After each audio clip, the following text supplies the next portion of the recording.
If you're in charge of managing your family finances, it can seem daunting.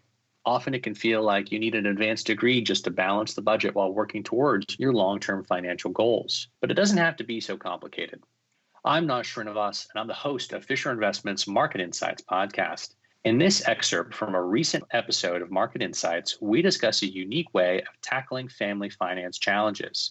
To help us out, we talked to Jill Hitchcock, the Senior Executive Vice President of Fisher Investments U.S. Private Client Group. Jill has been helping people define and reach their financial goals for over 20 years, and she's in a unique position to share some of what she's learned about harmonizing your family and finances. In her recent LinkedIn column, Jill wrote about naming your family's Chief Financial Officer, or CFO. As we discuss that column, Jill walks through the benefits of naming a family CFO, what makes a good CFO, and how the rest of the family can work with the CFO to keep moving the family towards their financial goals. Here's an excerpt from my conversation with Jill Hitchcock. Please enjoy.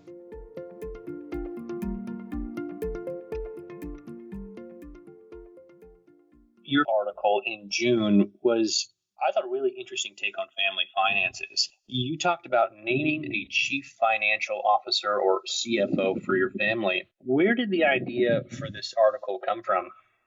I came up with the idea for this article because it's actually something I do in my own household, and it's actually tied to the assignment of chores for my two sons.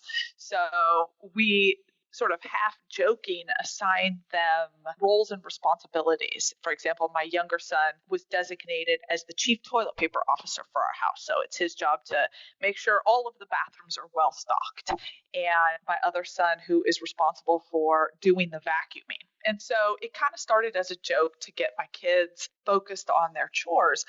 But it's also a way of splitting up those domestic tasks that we all have to tackle, and maybe some of them are a little less appealing. And it's a way to identify the specific responsibilities and accountabilities that go along with having a good financial plan for your family. I know all about roles all too well, especially recently, as my wife has made me the chief diaper changing officer for our newborn in our household. That's an excellent role. One apparently I am well qualified for. So what makes a good CFO in a family? What qualities are important? Does this role automatically go to the person with, say, a background in finance? Not necessarily. And sometimes in a family, one person might be naturally more drawn to the family finances, but other times it's simply a division of tasks. I think the most important qualifications are a willingness to take responsibility for your current financial situation, your future financial situation, and facilitate the conversations. It's not so much that as the chief financial officer, you're responsible for all of the decisions. Actually, I would say to the contrary, the decisions are very much joint decisions. And the non-CFO partner has their own set of accountabilities. But this is the person who takes responsibility for teeing up the conversations that you need to have, identifying the goals, and then keeping the partnership on track to check in on those goals and revisit them periodically. Another concept that you talked about in this article was just how important it is for the non-CFO family members to stay engaged. Can you talk about that a little bit? This is something that I feel really strongly and personally about.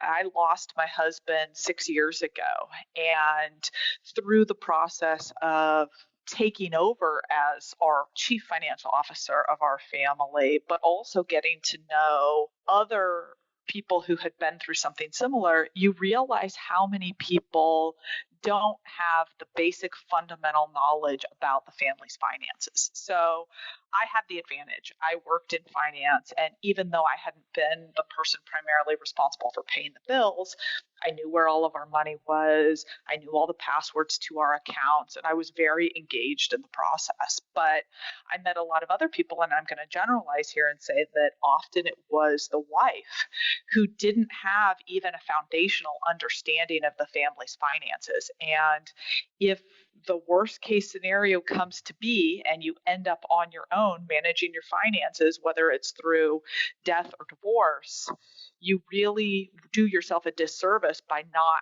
having a basic understanding. And so I wanted to be really clear that just because someone takes primary accountability for facilitating the discussions in the process, the non-CFO partner has the accountability for being engaged and knowledgeable about the family's finances. How can a non-CFO partner actually do that? Is that the responsibility of that person, or is it the responsibility of the money manager or the CFO? I think it's really a joint responsibility, and I suggest doing regular date night check-in. For me, even though I work in finance, looking at my financial situation is not the most fun thing. I can think of a whole bunch of other things I'd rather be doing with my time. So setting it up in a little bit more of a pleasant way, kind of structuring it as date night.